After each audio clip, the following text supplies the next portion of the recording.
নমস্কার, আপনারা দেখছেন ইন্ডিয়া 365 ডেজ নিউজ, সত্যের সাথে সাধারণের পাশে।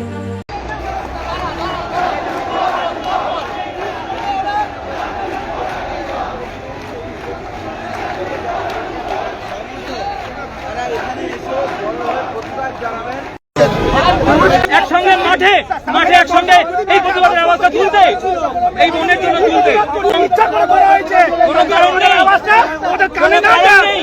একটা শান্তিপূর্ণ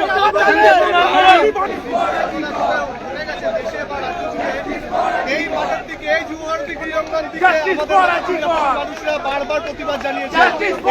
সেটাই ভয় পেয়েছে, সেটাই ভয় পেয়ে তারা বন্ধ করে দিয়েছে।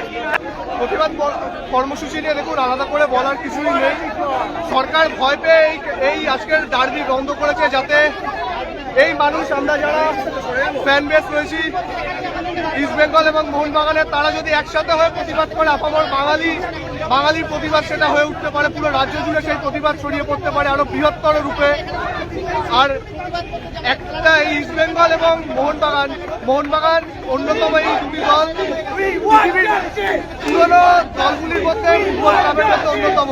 এখান থেকে যদি এইরকম একটা ভিন্ন অপরাধের প্রতিবাদ শুরু হয়, তাহলে সারা পৃথিবীর ফুটবল প্রেমীরা হয়তো প্রতিবাদে নেমে পড়বে।